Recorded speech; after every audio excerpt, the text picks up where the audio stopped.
Sir, ಇಂದಿನ ಕಾಂಗ್ರೆಸ್ ಸರ್ಕಾರದಲ್ಲಿ ಸಿದ್ದರಾಮಯ್ಯನವರು ಏನಿವತ್ತು ಅಂದಿನಿಂದ ಇಂದಿನವರೆಗೂ ಏನು ಅಧಿಕಾರವನ್ನ ನಿಭಾಯಿಸಿದ್ದಾರೆ, ಅದರಲ್ಲಿ ಯಾವುದೇ ಮತದಾರರಿಗಾಗಿರ್ಬೋದು, ಸಾರ್ವಜನಿಕರಿಗಾಗಿರ್ಬೋದು, ನಮ್ಮ ರಾಜ್ಯದ ಜನತೆಗೆ ಏನಂತ ಅನುಕೂಲ ಏನಾಗಿಲ್ಲ.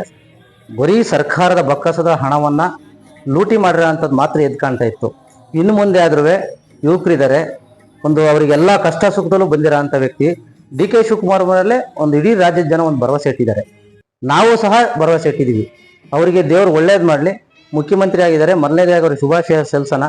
ಹಾಗೆಯೇ ಎಲ್ಲ ನಮ್ಮ ನಾಡಿನ ಸಮಸ್ತ ಕರ್ನಾಟಕದ ಜನತೆಯ ಪರವಾಗಿ ನಾನು ಕೇಳೋದಿಷ್ಟೇ, ಅವರು ಇನ್ನು ಮುಂದೆ ಆದ್ರೂ ಭಾರತ ಸರ್ಕಾರದಲ್ಲಿ ಯಾವ ಥರ ಮಾಡ್ತಿದ್ದಾರೆ ಭಾರತೀಯ ಜನತಾ ಪಾರ್ಟಿಲಿ, ಅದನ್ನ ಅದೇ ಥರ ಅವರು ಮಾಡಿದ್ರೆ ಅವ್ರಿಗೆ ಒಳ್ಳೇದಾಗುತ್ತೆ. ಇವತ್ತು ಆ ಭಾಗ್ಯಗಳು ಏನಿದಾವೆ, ಆ ಭಾಗ್ಯಗಳನ್ನ ಆದಷ್ಟು ಕಂಟ್ರೋಲ್ ಮಾಡೋ ಅಂಥ ಶಕ್ತಿ ಇವ್ರಿಗೆ ಬರಲಿ. ಆ ಚಾಮುಂಡೇಶ್ವರಿ, ಆ ಹಾಸನಾಂಬೆ ತಾಯಿ ಅವ್ರಿಗೆ ಆ ಶಕ್ತಿ ಕೊಡಲಿ.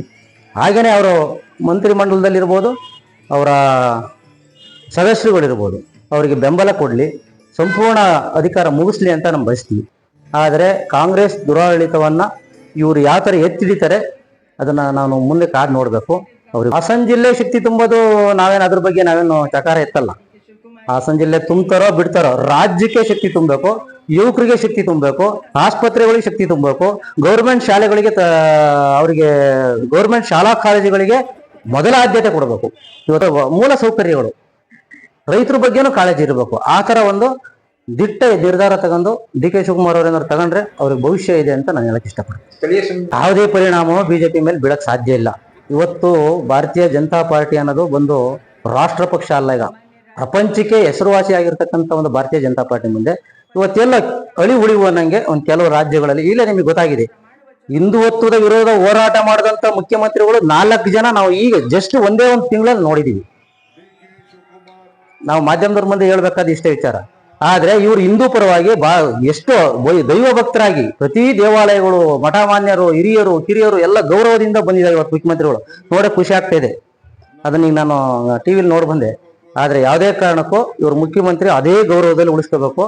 ಯಾವುದೇ ತಾರತಮ್ಯ ಇಲ್ದಂಗೆ ಜಾತಿ ಭೇದ ಎಲ್ಲನೂ ಮರೆತು ಒಂದೇ ಸಮಾನವಾಗಿ ನೋಡೋ ಅಂಥದ್ದು. ಆಮೇಲೆ ಶಾಲಾ ಕಾಲೇಜುಗಳಲ್ಲಿ ಯೂನಿಫಾರ್ಮ್ ಉಳಿಬೇಕು, ಅದನ್ನ ಮಾಡಬೇಕು. ಕಂಡೀಷನ್ ಬಂದ ತಕ್ಷಣ ಫಸ್ಟ್ ಸಿ ಎಂ ಆಯ್ತು ದಿವಸನೇ ಅವ್ರು ಆರ್ಡರ್ ಮಾಡಬೇಕು. ಶಾಲಾ ಕಾಲೇಜುಗಳು ಕಡ್ಡಾಯ ಮಾಡಬೇಕು ಯೂನಿಫಾರ್ಮ್. ಅದು ಮಾಡಿದ್ದೇ ಆದ್ರೆ ಇವ್ರಿಗೆ ಶುಭ ಆಗುತ್ತೆ.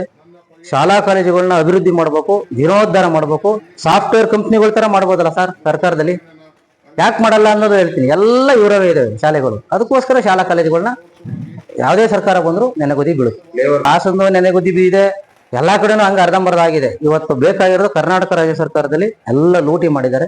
ಎಲ್ಲಾ ಎಲ್ಲೆಲ್ಲಿ ಯಾವ ಇಲಾಖೆಯಲ್ಲಿ ದುಡ್ಡು ಇಟ್ಟಿದ್ರು ಭಾರತೀಯ ಜನತಾ ಪಾರ್ಟಿಲಿ, ಏನೇನಕ್ಕೆ ಬೇಕು, ಕಷ್ಟಕ್ಕೆ ಬೇಕಾದ್ದು ಇಲ್ಲ, ಸುಖಕ್ಕೆ ಬೇಕಾದ್ದು ಇಲ್ಲ, ಎಲ್ಲನೂ ಲೂಟ್ ಮಾಡಿದ್ದಾರೆ. ಯಾಕೋಸ್ಕರ ಭಾಗ್ಯಗಳನ್ನ ಫುಲ್ಫಿಲ್ ಮಾಡೋಕ್ಕಾಗಿಲ್ಲ ಅವ್ರ ಕೈಲಿ, ಬರೀ ಭಾಗ್ಯಗಳು ಕೊಡಕ್ಕಾಗಿಲ್ಲ. ಹಾಸನ ಜಿಲ್ಲೆಯಲ್ಲಿ 74 ಲಕ್ಷ ಜನ ಫಲಾನುಭವಿಗಳಿದ್ರೆ ಅವ್ರಿಗೊಂದು 15 ಲಕ್ಷ ಜನಕ್ಕೆ ಸೇರಿಲ್ಲ. ಇದು ಅವರಿಗೆ ಗೊತ್ತಿದೆ, ಕನ್ನಡಿಲಿರ ಅಂತದ್ದು. ಹಾಗಾಗಿ ದಯವಿಟ್ಟು ಇದನ್ನೆಲ್ಲ ಎಚ್ಚೆತ್ಕೊಂಡು ಮುಖ್ಯಮಂತ್ರಿಗಳು ಹೆಜ್ಜೆ ಇಟ್ಟರೆ ಅವ್ರಿಗೆ ಒಳ್ಳೇದಾಗುತ್ತೆ. ಇಲ್ಲ ಅಂದ್ರೆ ಅವ್ರೇನು 2-3 ತಿಂಗಳು ತಪ್ಪಿ 6 ತಿಂಗಳು ಇರೋದು ಕಷ್ಟ.